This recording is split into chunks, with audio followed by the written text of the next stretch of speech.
Bismillahirrahmanirrahim. Assalamualaikum warahmatullahi wabarakatuh. Wastapun Megasi Rahma salaku moderator di kelompok opat. Anu anggotana nyaeta simkuring sorangan Megasi Rahma, teras aya Dedeh Kurniasari, Novia Rahmawati, sareng Atrista Indah Listiani. Kelompok opat nyandak materi ngeunaan desain kompetisi jeung tujuan pengajaran. Dina desain kompetisi jeung tujuan pengajaran aya sababaraha sub anu baris dipedar. Nu kahiji nyaeta desain kompetensi, nu kadua tujuan pengajaran, jeung nu katilu panyusunan desain kompetensi jeung tujuan. Mangga kan menjadi pemateri dihaturan. Wastapun Dedeh Kurniasari di dieu abdi baris medarkeun materi nu kahiji nyaeta ngeunaan desain kompetensi. Wangunan kompetensi dumasar kana Mendiknas SK4-U-2002, kompetensi teh nyaeta mangrupa set tindakan cerdas pinuh tanggung jawab anu dipiboga ku hiji jelma salaku syarat pikeun dianggap mampu ku masyarakat dina ngalaksanakeun tugas-tugas bidang tinangtu. Penjelasan di luhur ngandung 3 hal pokok nu jadi potensi dina kompetensi, nyaeta set tindakan cerdas, potensi perasaan atawa emosi mangrupa rasa pinuh tanggung jawab, jeung potensi pikeun ngalaksanakeun tugas-tugas. Dina pangajaran anu miboga interaksi dua arah, peserta didik kudu miboga kompetensi pikeun ngerjakeun hiji hal sacara hade salaku hasil tina proses pangajaran nu dicangkingna.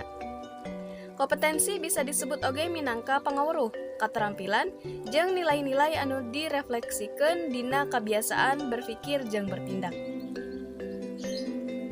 Kedua aya cara ngadesain kompetensi. Ngadesain kompetensi atawa tujuan pengajaran atawa hasil diajar nyaeta dumasar kana KBK atawa kurikulum berbasis kompetensi. Aya 3 komponen anu kudu dirumuskeun khususna dina KBK, diantarana nu kahiji standar kompetensi mangrupakeun kautuhan pangawruh, katerampilan sikap, jeung tingkah panguasaan anu diharap bisa dicapai dina pengajaran. Nu kadua nyaeta ya kompetensi dasar, mangrupa jabaran tina standar kompetensi nyaeta pangawruh, katerampilan jeung sikap minimal anu kudu dikuasaan jeung bisa ditampilkeun ku peserta didik. Kompetensi dasar disebut oge pendukung atawa panangtu kahontalna standar kompetensi. Nu katilu nyaeta aya indikator, mangrupakeun rumusan kompetensi anu leuwih spesifik sarta nunjukkeun ciri-ciri panguasaan hiji kompetensi dasar. Novia Rahmawati di kelompok opat baris medarkeun materi anu kadua ngeunaan tujuan pengajaran. Anu kahiji nyaeta wangunan tujuan pengajaran. Numutkeun Henry Ellington, tujuan pengajaran nyaeta pernyataan anu dipiharep bisa dicapai selaku hasil diajar. Pendidikan mangrupa hiji usaha jeung kagiatan anu berproses ngaliwatan tahap-tahap jeung tingkatan-tingkatan sehingga tujuanna bertahap jeung bertingkat. Anu kedua ngeunaan mangpaat tujuan pengajaran.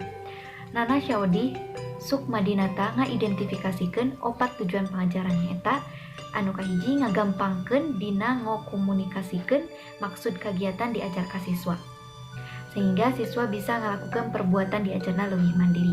Anu kadua ngagampangkeun guru milih jeung nyusun bahan ajar.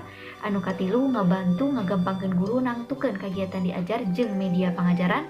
Jeung anu terakhir nyaeta ngagampangkeun guru ngayakeun panilaian. Anu salanjutna ngeunaan mangpaat tujuan pengajaran. Anu kahiji tujuan pengajaran nyaeta kacapaina perubahan paripola atawa kompetensi siswa sanggeus milu dina kagiatan pengajaran. Anu kadua tujuan dirumuskeun dina bentuk pernyataan atau deskripsi anu spesifik nyaeta numutkeun Kemp dan David E. Koffel yen perumusan tujuan pengajaran kudu diwujudkeun dina bentuk tinulis.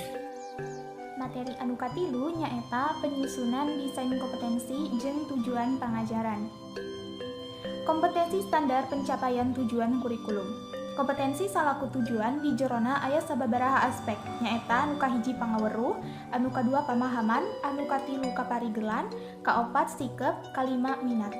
Kompetensi salaku tujuan dina kurikulum eta sifatna miboga tujuan pikeun ngembangkeun pangawruh, pamahaman, kacakapan, nilai, sikep, jeung minat siswa sangkan bisa ngalakukeun hiji hal dina wangun kamahiran dibarengan rasa tanggung jawab.